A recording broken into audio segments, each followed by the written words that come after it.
The sound of metal hitting concrete made me run to my front window.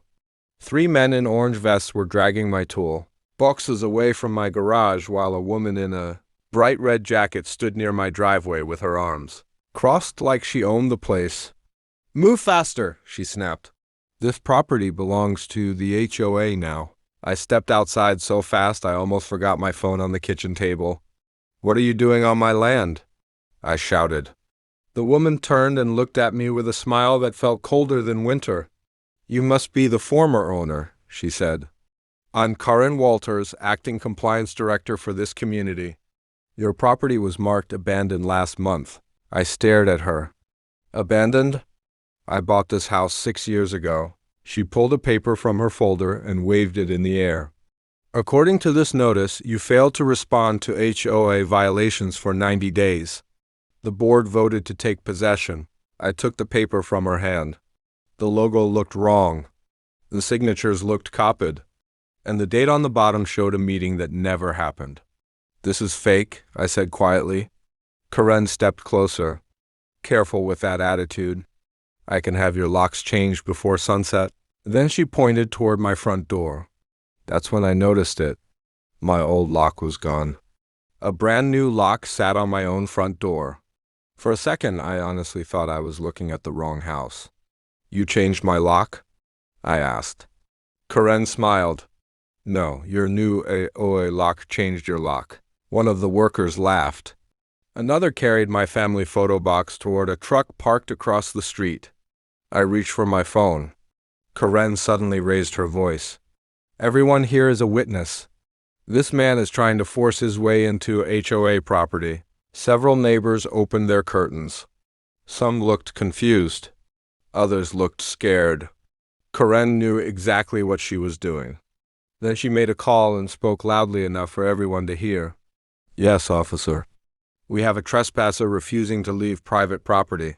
She looked directly into my eyes while saying the next words. "And he may become violent." I stood there staring at the lock on my own front door, because Karen had no idea what that lock really meant. She thought she had locked me out of my house, but she had just locked herself into the biggest mistake of her life. I didn't argue. That was the part that confused Karen the most. She expected shouting. She expected threats. Instead, I stepped back from the door and put my phone in my pocket. The police cruiser arrived less than 10 minutes later. Karen walked toward the officers before they even got out. "That's him," she said while pointing at me. "He broke into this community months ago and refuses to leave." One officer looked at me. The other looked at the moving truck sitting beside my garage. "Sir, do you have any proof this house belongs to you?" he asked. Karen smiled before I could answer. "He won't have any." "We already checked?" I slowly pulled out my wallet and handed over my driver's license. The officer looked at the address. His expression changed. "This is the same address as the property." Karen jumped in immediately. "People fake addresses all the time." I almost laughed. Then I handed him another card. The officer looked at it for several seconds. His partner leaned closer to read it too. Karen's smile disappeared. "What is that?" she asked. The older officer looked back at her. "It's the county property registration card." Karen folded her arms. "That proves nothing." The officer raised an eyebrow. "It proves he's the registered owner." For the first time, Karen looked nervous. Only for a second. Then she pulled another paper from her folder. The HOA legally transferred ownership after repeated violations. The officer took the document from her hand. He looked at the page, then at the signatures, then back at Karen. "Ma'am, where exactly did you get this document?" "From the HO office." The officer didn't answer. Instead, he quietly walked toward his patrol car and made a call. Karen tried to stay calm, but I noticed her fingers shaking. A minute later, the officer returned. "The county has no record of any ownership transfer." Karen's face turned pale. "That's impossible." The officer held up the paper. "According to the county clerk, this document number belongs to a fishing license application from another state." The entire street went silent. One neighbor actually laughed out loud. Karen spun around toward the moving crew. "Keep loading the truck." Nobody moved. The workers were staring at her. "You told us everything was approved," one of them said. Karen opened her mouth, but no words came out. Then the older officer asked a question that changed everything. "Ma'am, who gave you permission to replace this homeowner's lock?" Karen pointed toward the front door. "The locksmith did it this morning." The officer nodded slowly. "Interesting." He looked down at his notes. "Because according to dispatch," he paused, "the locksmith who installed that lock is already waiting at the station to file a fraud complaint against someone who used his company name without permission." Karen's face lost all color. And that was the moment I realized something. This wasn't just an angry HOA president trying to scare a homeowner. Someone had planned this carefully. Someone wanted my house badly enough to risk prison for it. The question was no longer why Karen hated me. The real question was, who was standing behind her? Karen stopped talking. For the first time since this started, she looked around like she was waiting for someone else to speak for her. Then a black SUV slowly rolled onto my street. Karen's shoulders relaxed the second she saw it. "There he is," she said quietly. The driver stepped out, wearing an expensive suit and carrying a leather folder under his arm. Several neighbors recognized him immediately. It was Richard Halle, the attorney who represented the HOA board whenever they wanted to scare homeowners into paying fines. He walked straight toward the officers. "There seems to be a misunderstanding here," he said with a smile. "The HOA has been handling an ownership dispute regarding this property." Ownership dispute? Those two words caught my attention, because this was the first time anyone had used them. The officer crossed his arms. "The county says there is no dispute." Richard opened his folder. "There will be by tomorrow morning." Karen smirked. Richard turned toward me. "You inherited this property from your uncle, correct?" I didn't answer.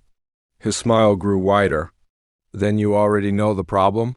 The street suddenly felt quieter, because there was only one person outside this family who should have known that information. My uncle had died 3 months earlier.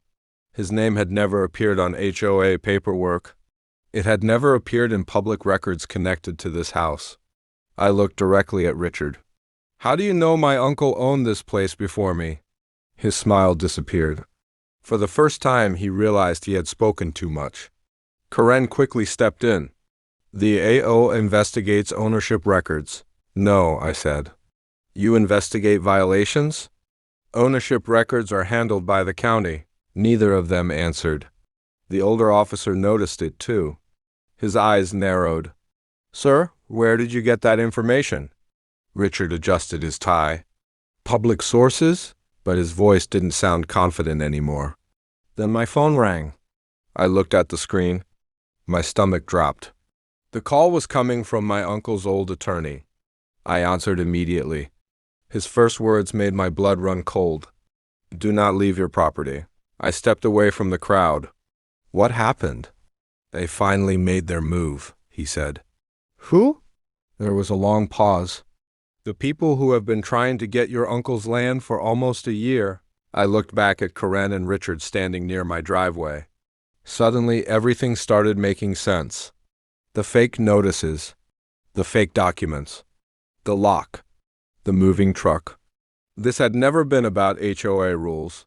My uncle had left me more than a house. He had left me something hidden on this land, and someone believed it was worth stealing the entire property to get it. The attorney spoke again. "Whatever happens next," he lowered his voice, "do not let anyone into your basement." I slowly looked toward my house, because I had lived there for 6 years, and I had no idea there even was a basement. My eyes moved back to Karen. She wasn't looking at me anymore. She was staring directly at the house, like she already knew exactly what was down there. I walked toward the house without saying another word. Karen noticed immediately. "So now you're running inside?" she shouted. I ignored her. The officers followed me to the front door while the locksmith examined the new lock. 2 minutes later, he looked up. "I didn't install this lock," he said. Karen froze. This serial number belongs to equipment stolen from our warehouse last year. The older officer slowly turned toward her. Ma'am, I suggest you stay right where you are. Inside the house, I pulled back an old storage shelf in the laundry room, exactly where my uncle's attorney told me to look. Behind it was a small metal door hidden inside the wall. I had walked past it for 6 years without noticing it. The attorney arrived 20 minutes later carrying an old key. He unlocked the door. A narrow staircase disappeared into the ground below my house. Even he looked nervous. At the bottom sat a small room with shelves, old files, and several locked boxes. But one thing stood out immediately. Maps. Property maps. Dozens of them. Each marked with notes and signatures. The attorney opened one of the boxes. Inside were letters written by my uncle over several years. The first line explained everything. If anyone is reading this, the developers finally came for the land. I looked up at him. What developers? He opened another file. The answer hit me instantly. The empty land behind our neighborhood wasn't empty at all. A massive shopping project had been planned there for years. The only problem was my property. My land sat directly in the middle of the access road they needed. Without my property, the project could not happen. The attorney nodded. They offered your uncle millions. He refused. Then they tried pressure, then lawsuits, then HOA fines. And when none of that worked, he looked toward the ceiling. They tried taking the house. Outside, voices suddenly exploded. One officer ran into the house. You need to come outside right now. Karen was screaming at the police in the middle of the street. Richard was trying to leave in his SUV. Another patrol car blocked his path. The older officer held up one of the fake documents. We confirmed the signatures were forged. Richard looked at Karen. Karen looked at Richard. Neither said a word. Then one of the moving workers stepped forward. He told us the house would be demolished next week anyway. The entire street went silent. Demolished? Karen asked. The worker pointed directly at Richard. He said construction was starting soon. Karen stared at him. You never told me that. Richard's expression changed. For the first time, Karen understood something important. She had never been the boss. She had been a tool. Richard had used her anger, her ego, and her position inside the HOA to do his dirty work. Karen looked sick. You said this was legal. Richard didn't answer. The officers moved in. One placed handcuffs on Richard. Another escorted Karen to a patrol car. As she passed me, she stopped walking. They lied to me too. I looked at her for a moment. Then I nodded once. That doesn't change what you did. She lowered her head and kept walking. Over the next few months, the investigation spread far beyond our neighborhood. Several HOA board members resigned. The fake violations disappeared. The development project collapsed, and my uncle's letters became evidence in court. One evening, I stood on my porch looking at the sunset over the land. Everyone wanted so badly. My uncle could have sold it years ago. Instead, he protected it. Not because of money, because some things should not be pushed aside simply because powerful people want them. The new lock was gone. My old key worked again. I opened my front door and smiled. Karen thought she owned my property. But in the end, she never even owned the truth. And the line my neighbors still repeat today is simple. Never try to steal a man's home when he still holds the key to the whole story.